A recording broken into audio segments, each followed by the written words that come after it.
Knowledge express, જાણકારીની speed. નમસ્તે, હું પ્રાધ્યાપક શિરીષ કુલકર્ણી, વડોદરાની મહારાજા સયાજીરાવ યુનિવર્સિટીની ફેકલ્ટી ઓફ કોમર્સમાં department of accounting and financial મેનેજમેન્ટમાં પ્રોફેસર રહ્યો, હેડ રહ્યો. ત્યારબાદ ગુજરાત સરકારે મને વિદ્યાનગરની સરદાર પટેલ યુનિવર્સિટી અંદર કુલપતિ તરીકે નિમણૂક આપી, જ્યાં હું 2 ટર્મ સુધી કામ કરતો હતો. અહીંયા ગુજરાત ન્યૂઝમાં પ્રકાશભાઈ વર્માના કારણે હું આપ લોકોની સમક્ષ છું.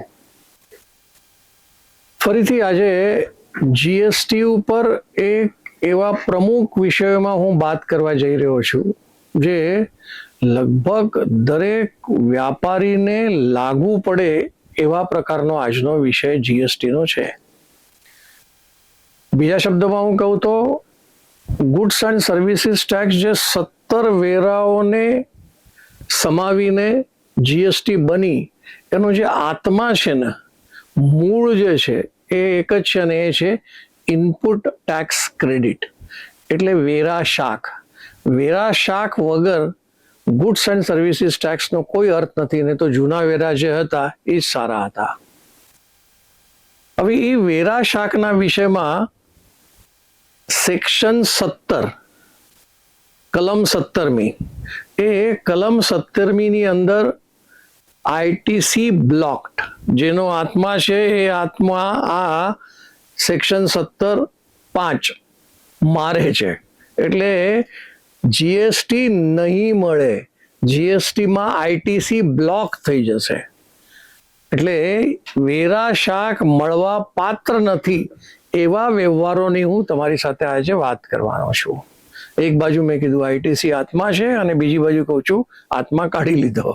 એટલે હવે આ આઈટીસી કેમ કાઢી નાખી આવા વ્યવહારોમાં? બધા વ્યવહાર નહીં, આ જે વ્યવહારોની આજે હું વાત કરું છું, એટલે દરેક વેપારીઓ આ બાબતમાં સાવધ રહેવાનું છે. દાખલા તરીકે, હવે કોઈ એક વ્યાપારી બિઝનેસ કરે છે અને એને ઈચ્છા થઈ કે ભાઈ હમણાં ગરમી બહુ પડે છે, એટલે એકાદ કાર ખરીદીએ એસી વાળી, સારું એર કન્ડિશન હોય ગાડીનું તો જરા સારું લાગે. એટલે ગાડી ખરીદે. મારો ધંધો છે ભાઈ, તો મેં ગાડી લીધી, એટલે એ ગાડી ઉપર જે જીએસટી ચૂકવવો પડે, કેમ કે લક્ઝરી કારમાં તો અત્યારે 40% જીએસટી છે, તો એ 40% જીએસટી જ્યારે હું ચૂકવું છું ત્યારે મને એની વેરા શાખ મળે, ઇનપુટ ટેક્સ ક્રેડિટ મળે, એટલે મને તો શાંતિ. એટલે મારે વેરાનો કોઈ ખર્ચો આમાં આવવાનો નથી. પણ આ હકીકત નથી. એનું કારણ શું છે? મોટર વ્હીકલ ઉપર વ્યાપારીને વેરા શાખ નહીં મળે એનું કારણ શું? જો વેરા શાખ ક્યારે મળે? જ્યારે તમે જે ધંધો કરો છો, એ વસ્તુઓ ખરીદો, એના ઉપર જે કંઈ વેરો ચૂકવો છો એની શાખ મળે, એટલે ક્રેડિટ મળે. ક્રેડિટ શાના માટે મળે? કેમ કે તમે ફરીથી વેચો ત્યારે સરકારને જે તમારે જીએસટી ચૂકવવાનો છે એમાંથી બાકાત બાદ મળે.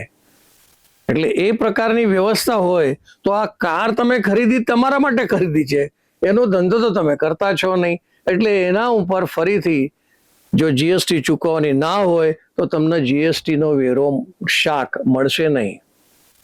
તો પછી કોને મળે ભાઈ? જો ગાડી ખરીદનારને જો વેરા શાખ ન મળતી હોય તો કોને મળે? કોઈને જ નહીં મળે? ના ના, એવું નથી, મળે. કયા પ્રકારના વ્યક્તિઓને વેરા શાખ, કાર ખરીદવા પર વેરા શાખ મળે?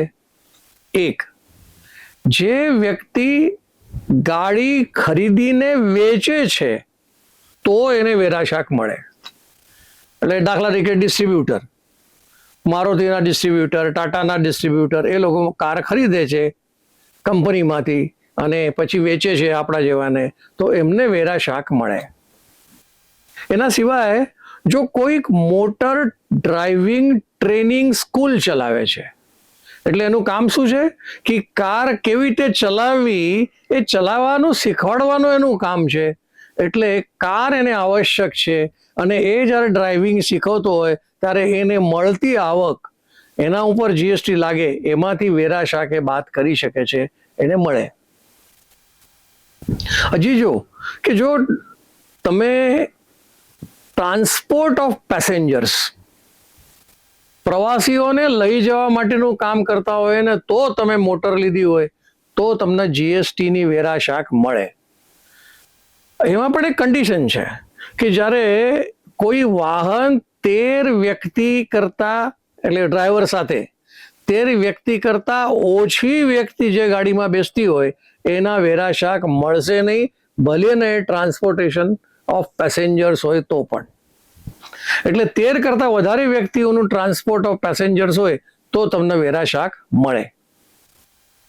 ચાલો ને તો પછી એ માણસોને લઈ જાય એના કરતા માલ પણ વહન કરી શકે ને, એટલે ગુડ્સ ટ્રાન્સપોર્ટ એને વેરા શાખ મળે.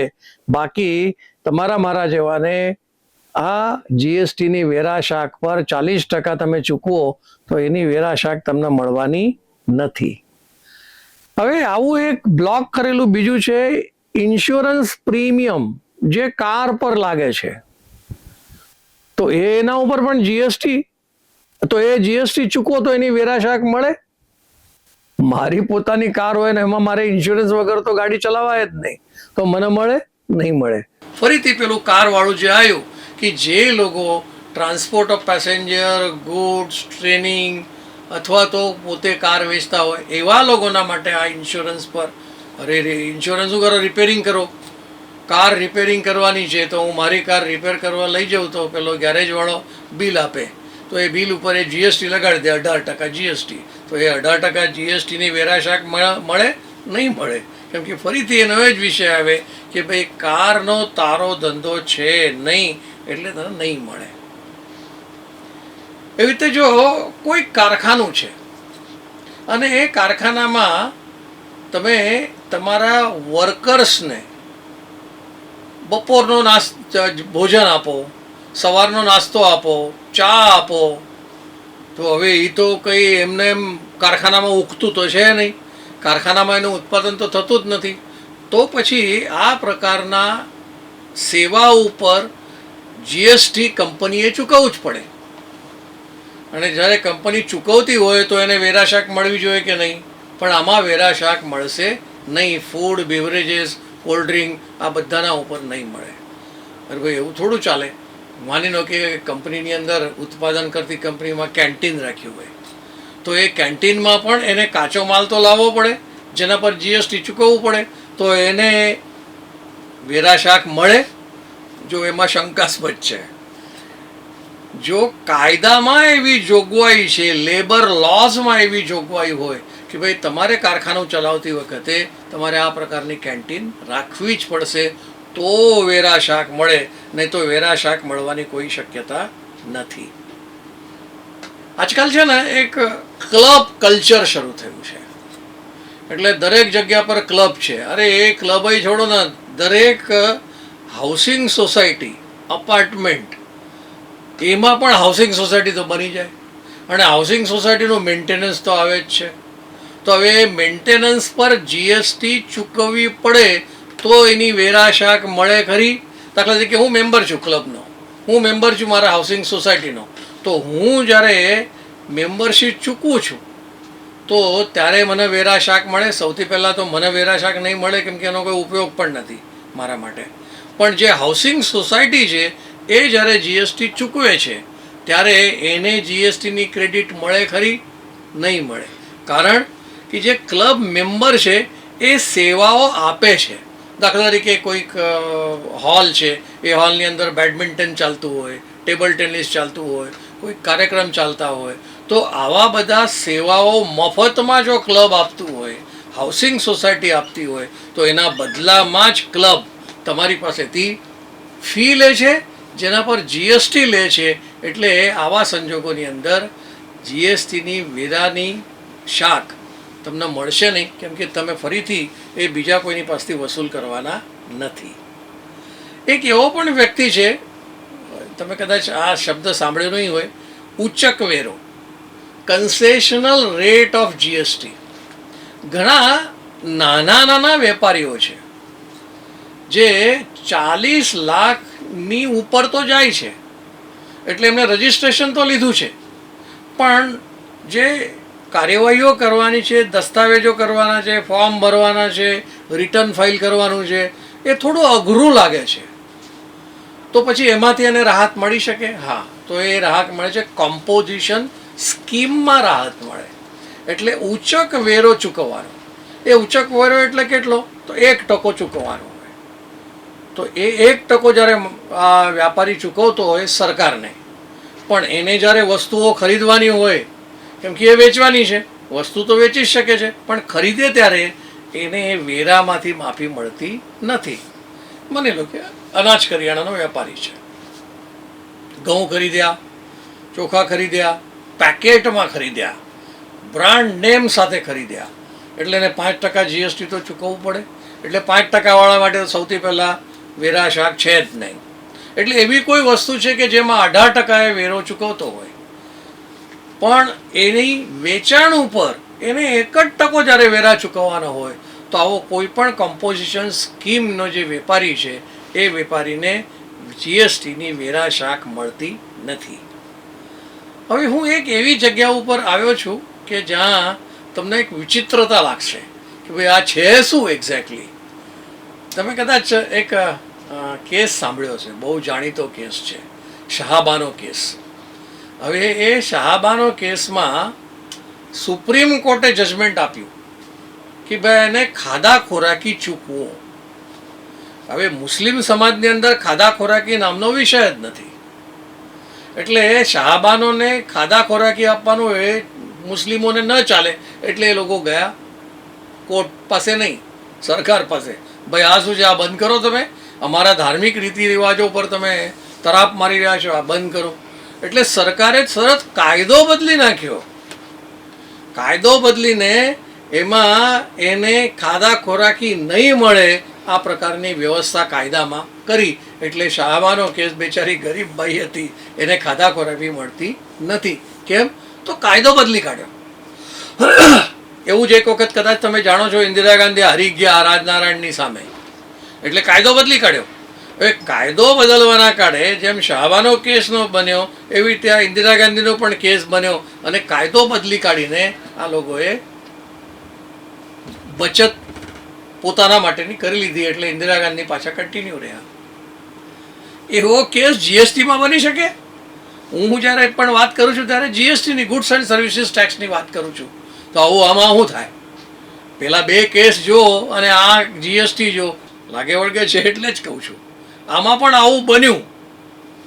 એક દિલ્હીની બહુ મોટી સફારીની કોઈ બિલ્ડિંગ બનાવી એ લોકોએ, અને એ બિલ્ડિંગ બનાવ્યા પછી બનાવતી વખતે એમને જે ઈંટ, કપચી, સિમેન્ટ એ બધું મંગાવ્યું, એટલે સ્વાભાવિક છે એમને આ બધા માલ ઉપર જીએસટી ચૂકવી. એટલે એ લોકો કહે છે અમને ક્રેડિટ જોઈએ છે. હવે એ ક્રેડિટ જીએસટીએ ના પાડી દીધી. એના અધિકારીઓ કીધું કે નહીં ભાઈ, આમાં તમને કોઈ જાતની ક્રેડિટ મળવાની છે નહીં. કારણ શું?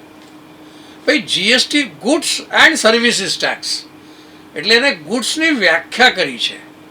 ગુડ્સ એને કહેવામાં આવે કે જે મૂવેબલ છે, એ એક જગ્યા પરથી બીજી જગ્યા પર ગુડ્સને લઈ જઈ શકાય, તો જ એના ઉપર જીએસટી લાગે અને તો જ એના પર વેરાશાક મળે. પણ જો ઇમૂવેબલ પ્રોપર્ટી છે, તો હવે તો હનુમાનજીએ કરેલું એક વખત કે ભાઈ એ આખીને આખું મકાન ઉચકીને બીજી જગ્યા પર લઈ જવાનું હોય તો ઇમૂવેબલ પ્રોપર્ટી મૂવેબલ થઈ જાય. પણ એ તો હનુમાનજીને બોલાવવા પડે, બાકી તો શક્યતા છે નહીં. એટલે એને શું કીધું, સફારીવાળાએ શું કીધું કે ભાઈ હું આ જે કંઈ મેં મકાન બનાવ્યું છે એ તો મારા માટે એક પ્રકારનો પ્લાન્ટ છે. એ પ્લાન્ટ મેં મારા બાંધકામ વખતે કોઈને કરાર કરીને વેચ્યા નથી, એટલે it's not an housing society. પણ આ જે મકાન મેં બાંધ્યું છે એ હું હવે એવા જગ્યા ઉપર મૂકવાનો છું કે જેથી ભાડે એના ફ્લેટ્સ મળે, અને એના ભાડા કમાણીમાંથી હું મારી જે ખર્ચ થયો છે સરભર કરીશ. હવે રેન્ટ ઉપર જીએસટી લાગશે, એટલે એને જે કાચો માલ છે એ પાકા માલમાં પરિવર્તિત કરીને હવે એને જીએસટીની ક્રેડિટ જોઈએ છે. તો ના કેવી રીતે પાડી શકો તમે કે ભાઈ જો ભાડે આપવાના હોય મકાનોને, તો આવા ભાડે આપેલા મકાન ઉપર જો તમે જીએસટી લેવાના છો તો મારી બાંધકામ ઉપર જે કંઈ જીએસટી મેં ચૂકવી છે એનું ક્રેડિટ મને ના આપો. એટલે મારા માટે આ તો એક પ્લાન્ટ છે. સુપ્રીમ કોર્ટે હા પાડી દીધી, હા ભાઈ તમારે તો એને આપવું જ પડશે, કેમ કે જીએસટીનું અલ્ટિમેટલી શું, ભલે અહીંયા હનુમાનજી ના હોય પણ અલ્ટિમેટલી તો જીએસટીનો જો વિષય છે એ તો પૂરો થાય છે, એટલે તમારે આને ક્રેડિટ આપવી પડશે. હવે સુપ્રીમ કોર્ટની જજમેન્ટ આવી જાય પછી ફરી તો પેલો શાહબાનો જેવો કેસ થઈ ગયો. એટલે 55મી જે જીએસટી કાઉન્સિલની મીટિંગ થઈ એ મીટિંગમાં આ લોકોએ તરત ને તરત જ બદલ કર્યો. શું બદલ કર્યો ખબર છે? પ્લાન્ટ ઓર મશીનરી, આવો શબ્દ પ્રયોગ હતો. ટર્મિનોલોજી હતી પ્લાન્ટ ઓર મશીનરી. એના કારણે આ લોકોને જીએસટી મળે, કેમ કે આ પ્લાન્ટ છે એટલે આ ખરીદી કર્યો. આના ઉપર જે કંઈ ઉત્પાદન હું કરીશ એ ઉત્પાદન પર મારે જીએસટી ચૂકવવાની છે, એટલે પ્લાન્ટમાં ચૂકવેલ જીએસટી ખરીદતી વખતે મારે એની ક્રેડિટ જોઈએ. તો આ મકાન મારા માટે પ્લાન્ટ જ છે, તો એમાં ભાડે આપતી વખતે હું તમને જીએસટી ચૂકવવાનું છું. હવે ભૂલી જાઓ, જીએસટીનું વેરા શાક નહીં મળે. તો આ જે જીએસટી કાઉન્સિલની મિટિંગ થઈ એમને શબ્દ પ્રયોગ ચેન્જ કર્યો. પહેલા શબ્દ પ્રયોગ શું હતો? પ્લાન્ટ ઓર મશીનરી. તો બદલીને શું કર્યું? Plant and machinery. એટલે ભાઈ આ બે ભેગું છે એટલા માટે તમને જીએસટીની વેરા શાક મળશે નહીં. એટલે આખો કાયદો જ બદલી કાઢ્યો. કારણ શું? એ જ્યારે મિટિંગ થઈ ને એના પછી તરત લોકસભાનું સત્ર આવવાનું હતું. લોકસભાનું સત્ર આવ્યું એટલે એમને લોકસભામાં મૂકી દીધું, અને લોકસભા મૂક્યા પછી કાયદો પસાર થઈ ગયો, કાયદો બની ગયો. એટલે હવે પેલા ભાઈએ જે મકાન બાંધ્યું છે એના ઉપર એને ચૂકવેલ જીએસટીની રકમ એને વેરા શાક મળવાની નથી. એટલે આવા સામાન્ય જીએસટી જેવા વેરાના કાયદામાં પણ આ રીતે જો કાયદો જ બદલી કાઢવામાં આવે તો પછી આવો બદલ જીએસટી ચૂકવવાની કે નહીં ચૂકવવાની આવો નિર્ણય પણ થઈ શકે છે. બસ આટલી વાત સાથે હું મારી વાણીને વિરામ આપું છું. આભાર. Thank you. Knowledge express. જાણકારીની સ્પીડ.